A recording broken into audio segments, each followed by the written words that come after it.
A'udzu billahi minasyaitonir rajim.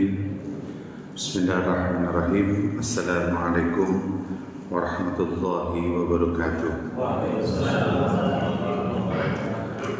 Innal hamdalillah nahmaduhu wa nasta'inuhu wa nastaghfiruh wa na'udzu billahi min shururi anfusina wa min sayyiati a'malina may yahdihillahu fala mudilla lahu wa may yudlil fala hadiya lahu. Asyhadu an la ilaha illallah wahdahu la syarika lah al-malikul haqqul mubin. Asyhadu anna Muhammadan abduhu wa rasuluhu alladzi la nabiyya ba'd. Allahumma shalli wa sallim wa barik ala rasulillah Muhammadin sallallahu alaihi wasallam wa ala alihi washabihi ajma'in. Rabbi shrah li sadri wa yassir li amri wa hlul 'uqdatam min lisani yafqahu qawli. Rabbi zidna ilman warzuqna fahman. Raditu billahi rabban wa bil islami dinan wa bi Muhammadin sallallahu alaihi wasallam nabiyya wa rasulah. La ilaha illallah wahdahu la syarika lah, lahul mulku wa lahul hamdu wa huwa ala kulli syai'in qadir. Subhanallah wa bihamdihi astaghfirullah wa atubu ilaih. Yang pertama, alhamdulillah, syukur kita kepada Allah Subhanahu wa taala. Kalimatnya adalah kita mengucapkan, Rasulullah mengucapkan alhamdulillahirabbil alamin. Segala puji hanya milik Allah. Kita hanya hari ini di dunia ini adalah titipan saja. Tapi wujud syukur ini kita harus tingkatkan kualitas rasa syukur kita kepada Allah. Hari ini alhamdulillah kita bisa melaksanakan salah satu perintah dan kebutuhan. Perintahnya wajib tapi kita butuh bahasa melaksanakan ibadah sholat maghrib berjamaah.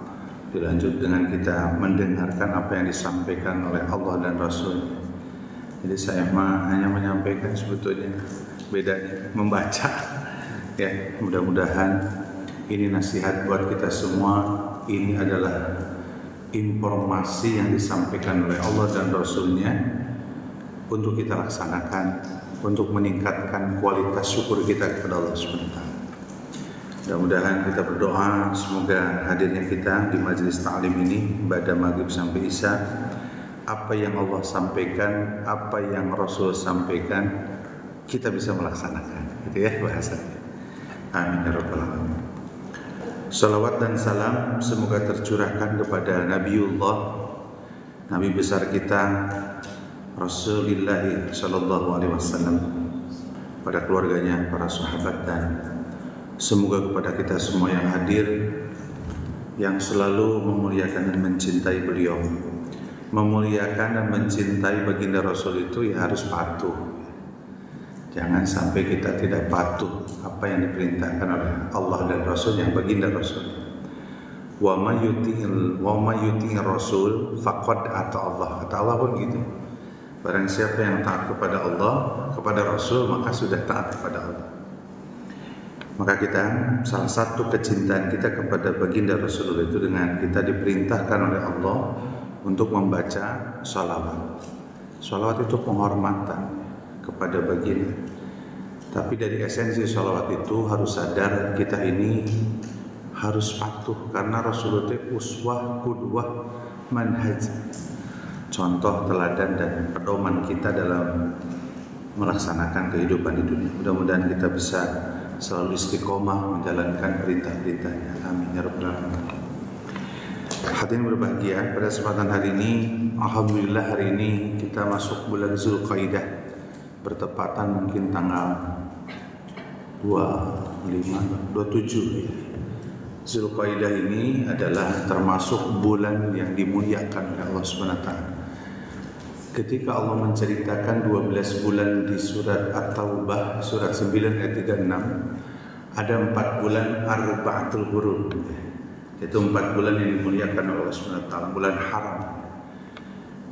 Ini diterangkan oleh hadis Rasulullah SAW. 4 bulan itu berurutan: Zulqaidah, Zulhijjah, bulan 11, bulan 12, dan bulan Muharram tanggal 1. Nanti 14, 47 Hijriah.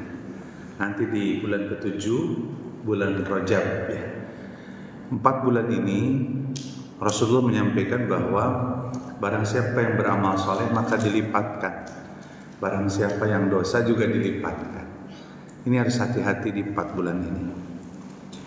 Memang bulan yang segala bulan memang bulan Ramadan, tapi arba'atul huruf mulia, keterangannya jelas dari Allah dan Rasulnya. Oleh karena itu Zulqaidah ini kan terjemahannya istirahat sebetulnya. Banyak orang tuh dulu istirahat mempersiapkan untuk melaksanakan ibadah haji. Ya kan? Ibadah haji itu kan dimulainya di Zulqaidah, Zulhijjah.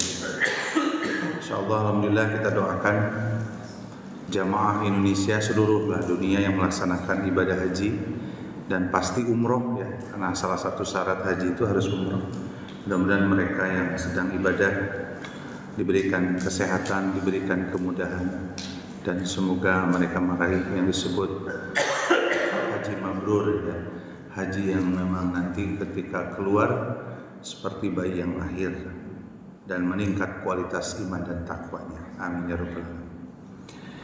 Hadirin berbahagia, ternyata kita pun yang tidak melaksanakan ibadah haji, banyak amalan-amalan yang sangat Allah cintai kalimatnya. Makanya bulan ini adalah memang gak bisa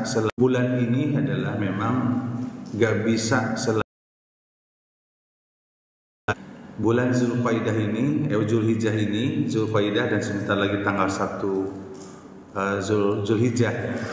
Dan semoga Ramadannya, Idul Adhanya kayaknya sama ya sekarang. Di hari Jumat ya tanggal 6 Juni bertepatan dengan 10 Zulhijjah. Dan mudah-mudahan juga Arab Saudi sudah menyampaikan bahwa Haji Akbar katanya ya, karena bertepatan pada tanggal 10 Zulhijjah itu. Mudah-mudahan aja tidak ada perbedaannya. Jadi kalau tidak ada perbedaan kan senang ya bareng-bareng, walaupun kita sudah biasa berbeda dalam hari raya. Karena penentuan tanggal 1 bulan Hijriah itu ada metode-metode yang berbeda. Apalagi ada yang memakai hilal global, ya kan? Jadi kalau hilalnya di Mekah, yaitu maka kita juga mengikuti. Tapi ada hilal yang memang ada keilmuannya. Ya, kita sikapi dengan sikap terbaik aja. Yang penting jangan meratakan ukhuwah Islamiyah aja. Nah, nanti bertepatan di hari Jumat ini Rasulullah SAW dalam hadisnya itu ketika pada saat di hari Jumat boleh tidak melaksanakan ibadah Jumat dan boleh melaksanakan Jumat. Jadi dua-duanya diperbolehkan. Cuma di Indonesia itu masih tabu ya, Pak Ustadz ya, Pak Ketua DKM. Kalau nggak ada Jumatan kayaknya apa itu? Padahal diperbolehkan. Makanya banyak penyembelihan hewan kurban ini kelihatannya programnya di hari Sabtu ya, supaya supaya tenang waktunya. Tapi zuhur juga jangan jadi terlambat panitia, karena capek aja matahir aja ke asarnya. Kalau tanggung yang ada masalah. Nah, ada satu ibadah yang kita akan bahas hari ini itu adalah ibadah udhiyah. Ibadah di mana penyembelihan. Bahasa kita itu di bulan Zulhijjah itu ibadah kurban. Kurban ini memang kalau dalam kata bahasa Arab itu berasal dari kata kuruba, ya kurubu kurban. Jadi terjemahannya itu pendekatan. Kalau secara pengertian kurban menurut agama bahwa kurban itu adalah usaha pendekatan diri dari seseorang kepada hambanya, kepada Allah penciptanya dengan cara menyembelih ya. Menyembelih hewan, binatangnya ditetapkan. Jadi nggak sembarangan nyembelihnya. Saya mah dah yang nyembelih gajah, nggak bisa ya. Tetap harus ditetapkan binatangnya itu oleh baginda kita Rasulullah SAW. Dan tujuannya adalah dalam rangka mencari ridho Allah. Maka kalimat yang di dalam Al-Quran dalam surat Al-Hajj ya, ayat 37 itu kan kalimatnya apa? La yanallahu humuha wala dimauha wala humut taqwa walaki yanaluhumut taqwa. Kata Allah itu daging-dagingnya, unta itu, darah-darahnya gitu ya, tidak akan bisa mencapai ridho Allah kecuali waluhumut taqwa. Jadi ketika orang menyembelih hewan kurban itu adalah yang sampainya adalah ketakwaan kita kepada Allah SWT. Oleh karena itu bahasa kurban ini memang ibadah di mana dalam syariah Islam itu ini adalah merupakan pendekatan kita kepada Allah SWT dan untuk mencari ridha Allah. Makanya hukumnya dalam kurban ini beberapa pendapat ulama itu, yang pertama bahwa hukum kurban itu memang wajib bagi yang mampu. Ini kalimat harus disikapi nih ketika baginda kita dalam hadis itu, mangkana sa'atan, barang siapa yang memiliki keluasan rezeki, falam yudoh, lalu dia tidak menyembelih, fala yuqrabana musallana, jangan kamu dekati ya tempat salatku. Artinya Rasulullah itu ada ancaman kepada orang yang punya keluasan rezeki. Yang tahu kita tahu keluasan rezeki itu adalah kita. Makanya kita harus memprogramkan ke depannya. Kita aja kalau mau beli motor kan diprogramkan ya. Betul ya? Nah, ketika ibadah kurban pun Rasulullah memberikan saatan itu bukan sesaat. Kalimat dalam hadis itu ditafsirkan oleh para ulama waktunya setahun, makanya diprogramkan. Nabung setiap bulan. Kalau hari ini kurbannya 3 juta berarti sebulannya 300. Buat tabungan kurban karena kita untuk mendapatkan ridha Allah Subhanahu wa taala. Makanya yang pertama hukumnya itu wajib. Yang kedua, ada yang menyatakan hukum kurban itu wajib tapi bagi yang mampu ya kalimatnya. Wajib bagi yang mampu. Terus yang kedua adalah sunnah muakkadah, sunnah yang dikuatkan ya, bahwa ketika seseorang itu melakukan kegiatan sunnah itu definisinya harus dirubah. Kalimatnya gimana? Melakukan dapat untung besar, kalau tidak dilakukan rugi besar. Jadi kita itu kalau melihat sunnahnya baginda Rasulullah tiap tahun menyembelih kurban ya. Makanya persiapkan. Hukumnya seperti itu. Bahkan di dalam hadis Rasulullah SAW, dalam hadis riwayat Ibnu Majah, kalimatnya begini hadirin. An Aisyah An-Nabi SAW, dari Aisyah ya, bahwa Rasulullah SAW bersabda, ma amila ibnu Adam yaumun nahar ya. Satu amalan yang sangat di hari nahar itu hari Idul Adha, amalan ahabba ilallah, jadi satu amal yang dicintai. Apa itu? Itu adalah min hiraqil hidan, jadi menyembelih, ada darah.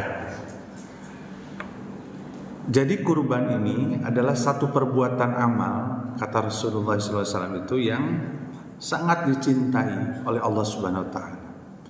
Kenapa sangat dicintai Allah Subhanahu wa taala? Bahkan bonusnya Rasulullah mengatakan, wa innahu la ya'ti yaumil qiyamah, dan kurban yang kita kurbankan dalam bentuk hewan ternak untuk berbagi ya, maka nanti akan datang di hari kiamat itu ya, tanduknya, bulu-bulunya ya.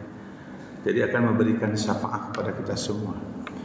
Kan syafaat itu, pertolongan itu yang Allah izinkan kepada baginda Rasulullah. Yang kedua adalah syafaat itu kepada amal saleh. Amal saleh bisa menjadi syafaat penolong. Baca Quran, kurban, sedekah bisa menjadi menolong kita. Tapi juga bisa menolong teman kita yang baik ya. Kalau kita berteman dengan yang saleh bisa mensyafaati gitu ya. Nah ini kan hebat ibadah kurban ini. Bahkan tadi disampaikan Rasulullah, jadi nggak mau kenal lah kalau ke orang kaya tapi nggak kurban. Makanya kalau di BS2 ini warganya nggak pada kurban, malu sebetulnya kalau kita masih mampu untuk melakukan kegiatan itu. Karena salah satu di dalam Al-Quran itu siarnya Allah, siarnya Islam itu kurban. Coba buka di Al-Quran. Kenapa? Karena ini ibadah sosial, gitu ya. Makanya nanti mustahiknya atau penerima kurban itu dijelaskan di dalam hadis. Siarnya agama Islam itu salah satunya adalah haji, umroh, dan salah satunya adalah kurban. Jadi penyembelihan hewan kurban seluruh dunia tanggal 10, 11, 12, 13 itu adalah siarnya Allah. Islam berbagi. Ya. Orang-orang agnia kaya itu berkurban, berbagi untuk memberikan hartanya dalam bentuk hewan kurban. Makanya salah satu ibadah yang sangat dicintai oleh Allah Subhanahu wa taala, lalu amal itu akan datang nanti kepada yang menyembelihnya, yaitu adalah salah satunya adalah ibadah kurban. Gitu ya. Di banyak hadisnya. Kalau dibacakan banyak tinggi. Nah, waktu penyembelihan sudah jelas ya, kita tahu bahwa penyembelihan itu di tanggal 10, 11, 12, 13. Jadi kalau tidak tanggal itu pun tanggal 10 setelah melaksanakan sholat Id. Kalau sebelumnya itu adalah sedekah biasa. Jadi ada waktunya ibadah itu. Jadi ibadah itu yang ditetapkan waktunya itu harus nurut sama Allah, sama Rasul. Jangan ngebuat-buat ya. Kalau kita tuh ngebuat-buat, saya mau tanggal 14 aja, nggak bisa ya. Harus di hari raya dan hari tasyrik. Adapun niat berkurban, hadirin berbahagia, ini perlu disikapi di masyarakat Indonesia, khususnya di yang kalangan pemahaman. Niat itu kan ada 4 ya terjadi nih. Pertama, niat kurban karena dirinya. Saya berkurban atas nama solihin. DKM itu nyatet ya, nyatet gitu Pak, solihin. Yang kedua, keluarga solihin. Betul ya?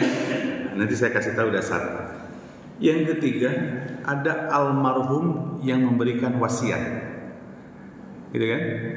Yang keempat, almarhum yang berpendapat terkait masalah sedekah.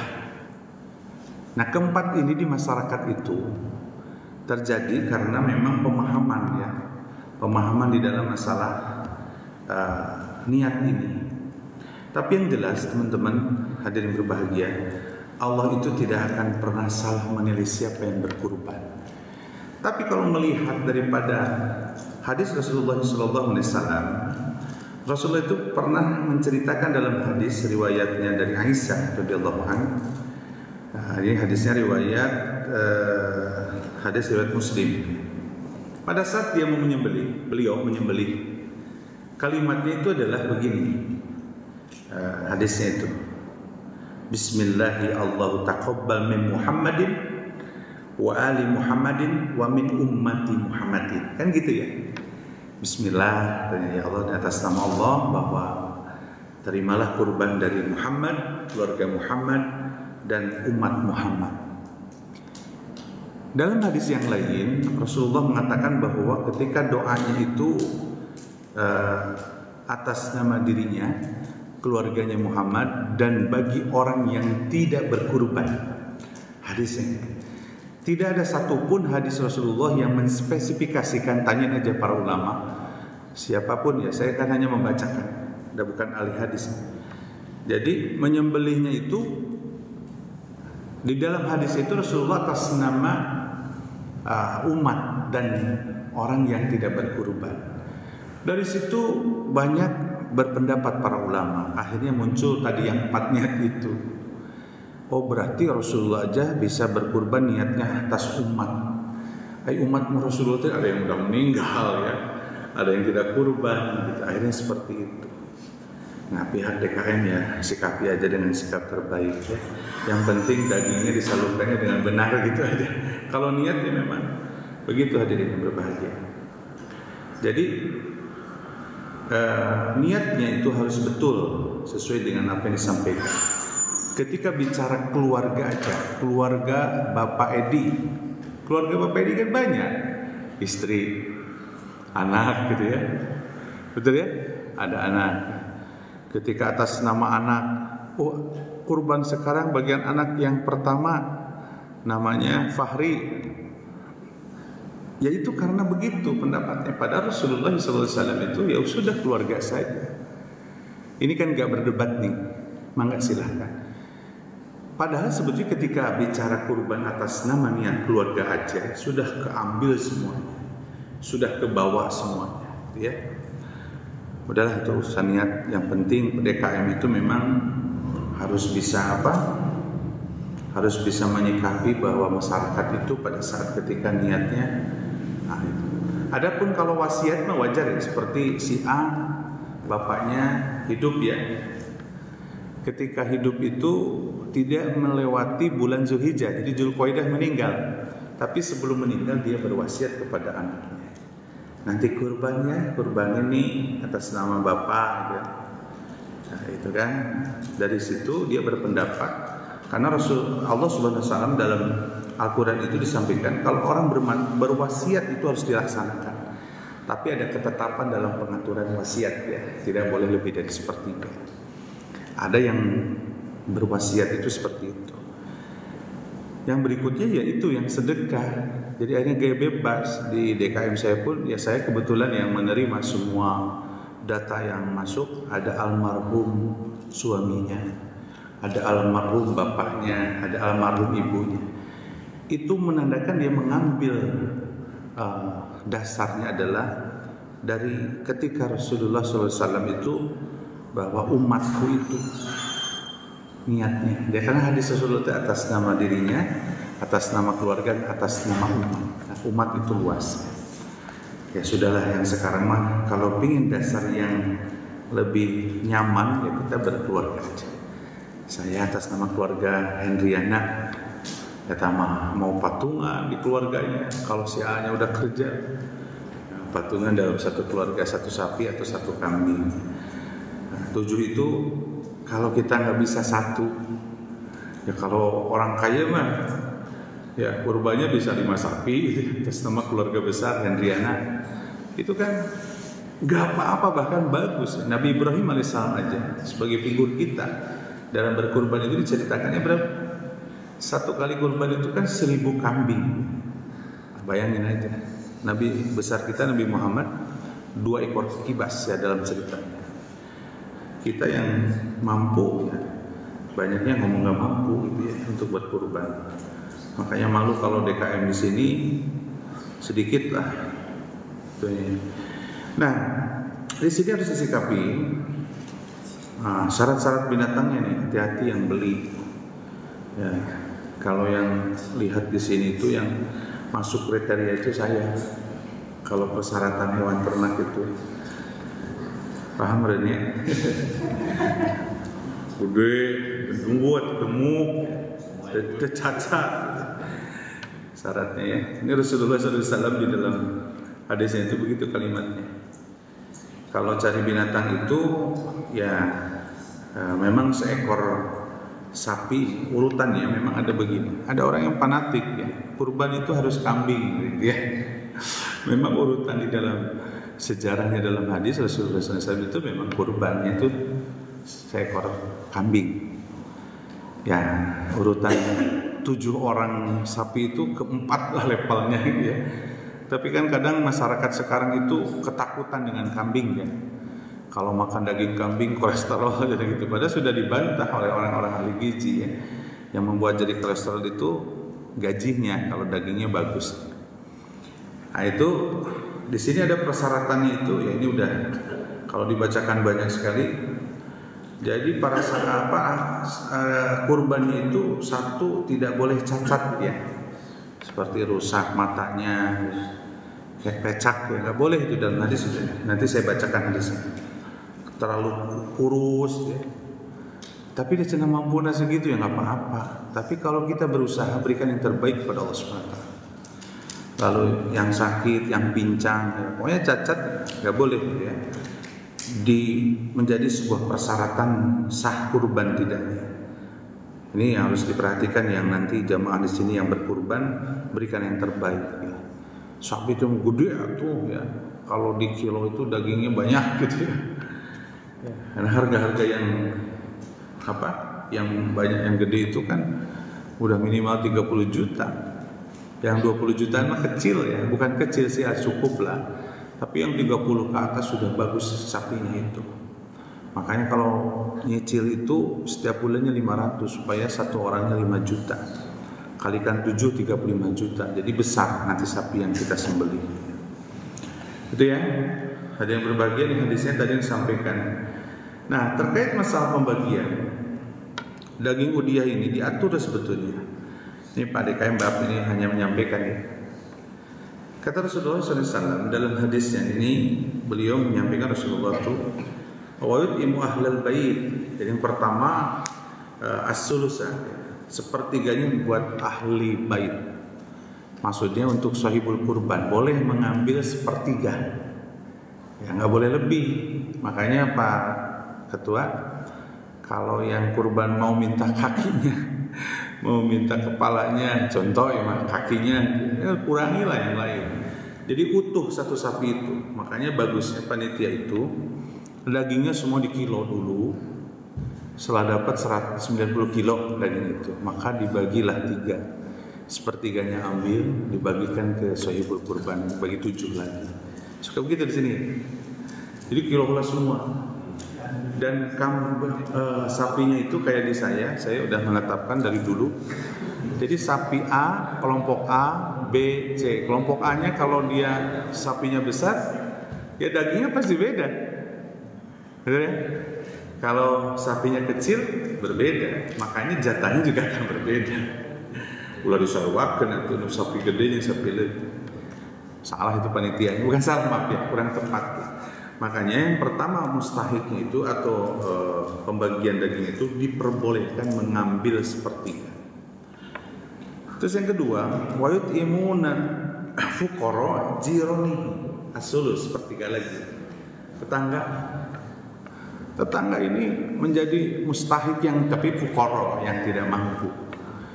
Kalau orang kaya namanya dikasih deh pasti kurban marinya Ustaz. Jama beunghar dibere. Pandina dina keterangannya juga. Tetangga yang miskin, tetangga yang fuqara itu ada punya hak untuk jatahnya sepertiga. Makanya kalau dia sudah kaya pasti kurban, ngapain lagi dapat gitu. Dia kan juga dapat dari kurbannya. Baru yang ketiga, wa tasaddaqu ala su'a bisurus. Jadi sepertiganya disedekahkan sekitaran. Kalau di sini ada yang meminta-minta, kasih aja. Jadi penetapan sepertiga ini adalah keterangannya dari baginda Rasulullah SAW. Ini di dalam dari Ibnu Abbas ya menerangkan. Jadi kalau ada masyarakat di sini kurbannya di kampung, saya ada di kampung tadi dia, jangan ngomong ke tetangga, ya. Cek tetangga cek kurbannya di kampung, orang ayam daging, gitu. Nggak usah ngomong lah. Yang kurban orang tua saya kasih duit ke orang tua supaya kurban di sana. Di sini saya belum mampu. Itu aja, jangan ngomong begitu. Nanti tetangganya dalam hatinya, ini kurban di kampung padahal tetangga orang teh ayam daging saya. Jadi memang tetangga ini menjadi lebih utama yang tidak mampu untuk diberikan dari hewan kurban. Kalau di BCC di Al-Hidayah sudah dikasih itu kurban, boleh mengajukan karena terlalu banyak ya orang kayanya di sana sehingga dikasih sembelih, kasihin karena sudah tidak butuh. Masyarakatnya pun udah nggak butuh karena memang mereka tahu bahwa ini kan boleh mengambil, boleh tidak. Kasihin kepada kalimatnya ini watasaddaqu ala sulus, berikan kepada masyarakat yang tidak punya. Basnas juga memberikan 1 ekor kambing itu, seekor sapi itu kepada masyarakat yang tidak ada sapi. Ya, artinya bahwa memang membutuhkan daging. Kalau di sini banyak Ustaz yang kurbannya di BS2 ini. Alhamdulillah. Tetangganya kalau nggak ada ya udah kasihin keluar. Ngapain harus di sini? Kalau udah pada kurban maka dapat. Cuma pembagiannya begitu, Ustaz. Ini saya usul aja. Jadi nanti daging di sapi itu dikelompokkan. Kalau ada 5 sapi, ada 1, 2, 3, 4, 5, maka kelompok sapi 1 itu ada penanggung jawab.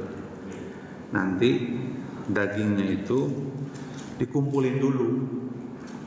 Kalau dia dapat 150 kilo, kan besar sapinya, dagingnya, maka diambillah 50 kilo sepertiganya. 100 untuk digabungkan, 50 dipisahkan, lalu nanti dibagi ke 7 orang. Jadi konsepnya begitu. Sapi yang kedua ternyata beratnya 120, maka Bagi 3 juga, 40, 80 yang buat dibagikan, 40 yang buat yang 7 orang. Jangan dipukul rata. Apalagi dibuat kantung, udah 7 kupon. Kan kita harus merasakan. Rasulullah aja merasakan daging yang disembelih. Maka sapi yang kita sembelih, maka haknya itu daging itu bagi yang berkurban. Makanya tawarin dulu. Yang kurbannya mau kaki sapi enggak? Mau, catat. Kurangi dia jatahnya. Kan sudah bawa kaki gitu ya. Nah, kakinya ada 4, enggak ada 7 ya. Kalau 7 bisa dihitung. Jadi itu yang harus diperhatikan ya terkait masalah pembagian udyah itu. Sepertiga buat sahibul kurbannya atau ahli bait, kedua adalah buat tetangga yang tidak mampu, yang ketiga silahkan di sekitar bisail wal mahrum yang meminta-minta. Jadi yang berikutnya, daging udyah ini tidak boleh diberikan sebagai upah. Ini nih di masyarakat itu kalau jadi panitia itu pakai rompi di sini atau pakai ID card? Gimana? Oh pakai jagal di sini? Pakai jagal langsung nanti. Wah mantap. Di sekolah saya sewa jagal Pak. Beli di online Ustaz. Saya di DKM kami itu beli rompi. Jadi yang pakai rompi itu adalah panitia. Dan semangatnya adalah kebaikan. Jadi ceritanya begini, kalau melihat hadis Rasulullah SAW, ini malu sebetulnya kita itu. Hadis Bukhari Muslim dan banyak lagi di dalam hadisnya itu. Kalau baca ini tuh kita rasanya memang enak sih ya. Kalau pada saat di hari kurban itu makan daging kurban itu enak ya. Beda ketika beli dari pasar. Artinya bahwa kita memang betul-betul syiar Allah itu luar biasa. Jadi begini kalimatnya, An Ali ibnu Thalib ya, dari Ali bin Abi Thalib itu qala Rasulullah SAW menyampaikan Ali itu amarani Rasulullah memerintahkanku aja Rasulullah itu untuk menjadi ketua panitia. Ali bin Abi Thalib itu ketua panitia diceritakan. Lalu Rasulullah SAW menyampaikan bahwa tidak boleh ya, disebutkan di sini itu ketika supaya saya membagikan daging kulit dan pelananya kepada fakir miskin dan tidak boleh saya memberikan sesuatu upah padanya untuk orang yang menyembelihnya. Makanya kalau di kampung itu yang nyembelih dapat kepala ya aneh ya. Jadi jatah-jatah harusnya diatur. Memang ini sudah budaya yang kadang karena yang menyembelih pun butuh sebetulnya. Mereka pun adalah termasuk mustahiknya penerima kurban. Jadi kadang suka dikasih. Kalau kami kulitnya tetap dibakar ya, terus dibelah nanti dipisahin plastik kecil supaya tidak tercampur dengan daging. Ya pintar-pintarlah panitia lah dalam hal ini ya. Memang kulit itu kalau dijual asal ada akadnya dulu dengan pengurban. Itu masih ulama itu membolehkan. Tapi kalau sengaja dijual langsung dipakai operasional DKM ya, nggak boleh itu ya. Kalau bagus itu yang bertanggung jawab itu adalah mereka yang menitipkan ke panitia. Makanya kami di DKM itu ke sahibul kurban ya berikan untuk makan, untuk keperluan kegiatan panitia. Itu kan dia udah menitipkan, maka mengeluarkan lagi dananya setiap orang untuk itu. Jadi jangan terlalu ini. Adapun panitia dapat lebih minimal membagi jatahnya DKM itu yang agak keras jatahnya, bukan upah ya. Kalimatnya itu mendapatkan jatahnya lebih.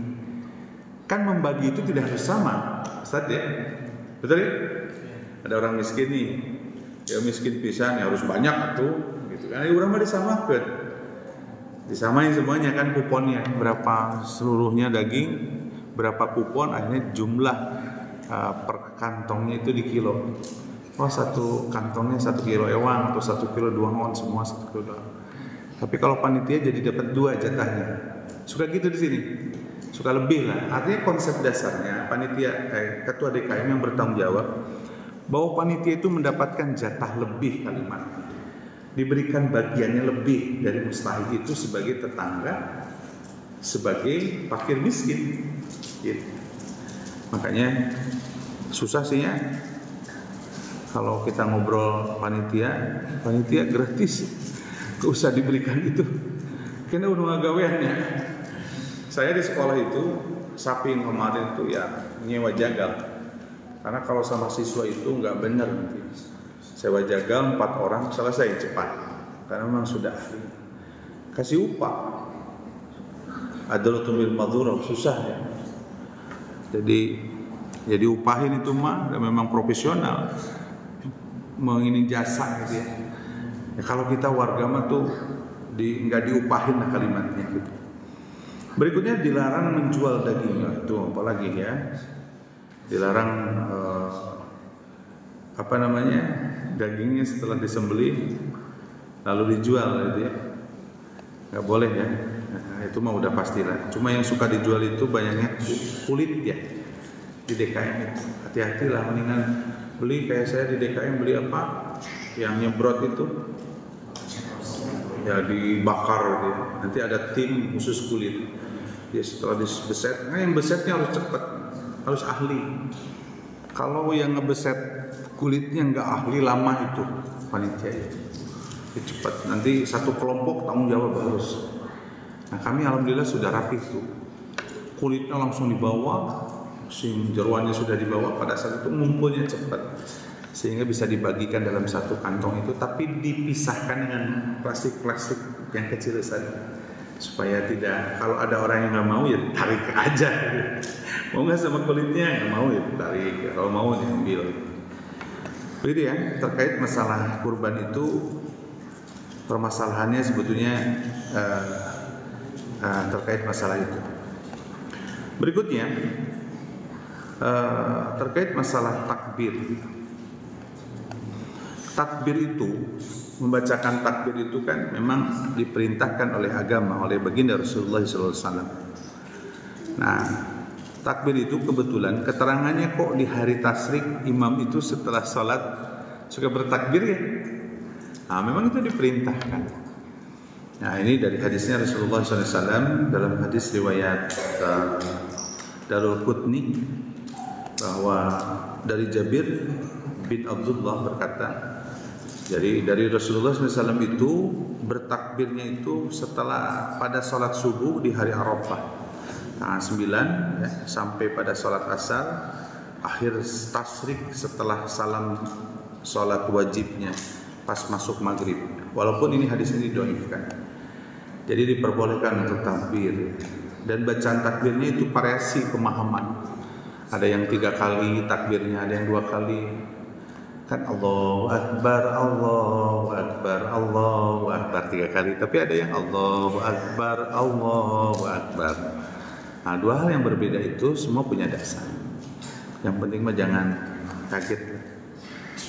Nah, adapun yang juga di dalam masyarakat itu pemahaman terkait masalah pelaksanaan sholat Idul Adha. Pelaksanaan sholat Idul Adha itu ada yang khutbahnya itu 2 kali ya, di masyarakat utama mazhab Syafi'i itu 2 kali, melihatkan bahwa ada hadisnya walaupun didoifkan ya, didoifkan hadisnya.